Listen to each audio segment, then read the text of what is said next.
In this video, I wanted to talk about this ancient temple I've been to while traveling through the country of Peru. As you can see, it's located on the edge of the Amazon jungle and in the Andean mountains. It's located on a giant mound or possibly a cut-off mountaintop. I'm not sure if the ancient builders originally built this by cutting off the top of a mountain, or maybe the bottom is a giant structure underneath. To get there, I highly suggest hiring a professional driver just because all of these roads are located on very steep cliff sides. In the Andean mountains, all these roads are pretty much from the Inca Trailway that the ancient Incas have built. It's fascinating that you're really just walking in the same paths as the ancient Incas, although a lot of these roads are being reconstructed. But if you have a fear of heights, don't look down. That cliff right there, that's a straight drop down off of this mountain. So just keep looking up or looking ahead. Once you get to the town, you'll need to get to the other side of it and cross the river where the ancient Inca trail starts. It's very fascinating because you'll be able to see the people, the housing, the culture, and the landscape all around you. As you can see right across this bridge, it starts at the base of the trail.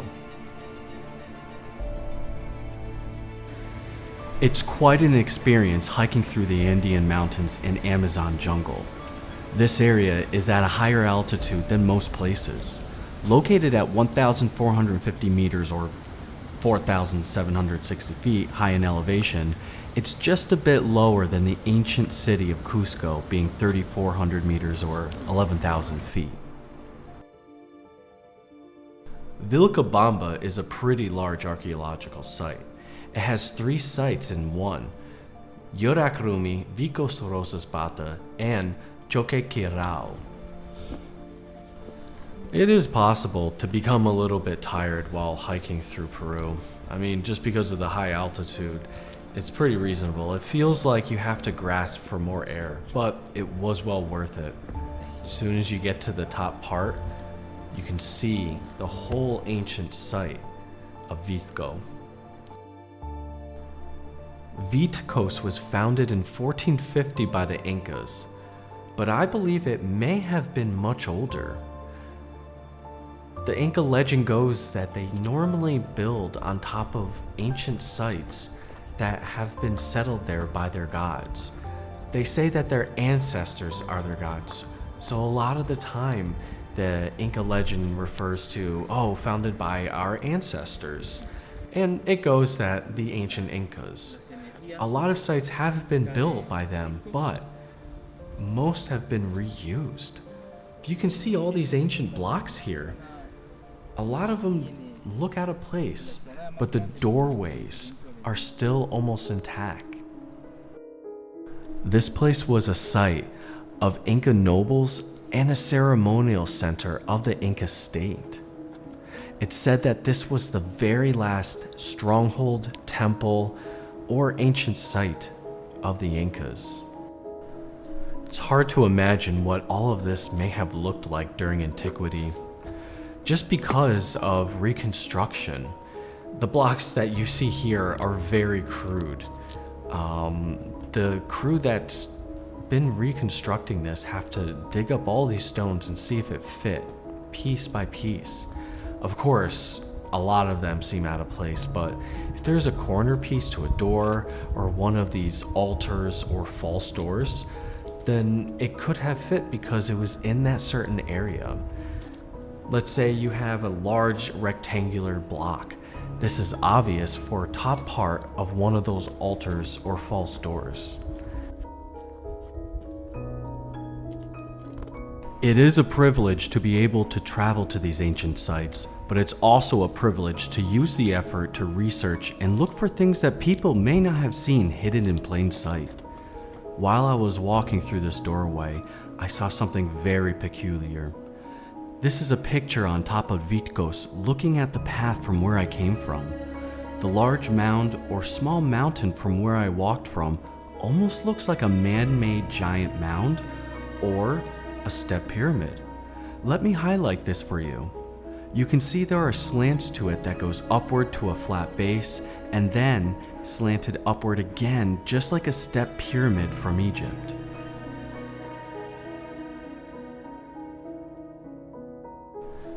It does look very much like a step pyramid from every angle. Even from down below, you can see certain slants and sides to it. It just wasn't my camera or the angle that I was at. It is possible that the Incas did stop construction on that second mound when the conquistadors first arrived, but it still doesn't make sense because no other blocks have been found. These are the only blocks that have been found in Vitcos. And let me point out that these stones are much different than the Inca stonework found here. When you're looking at this doorway here, you can see different coloring in the inside more. That's actually the original color of it.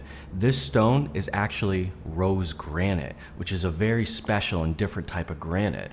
Most of the stonework here is either from basalt or regular granite stonework, but it's still cut the exact same way.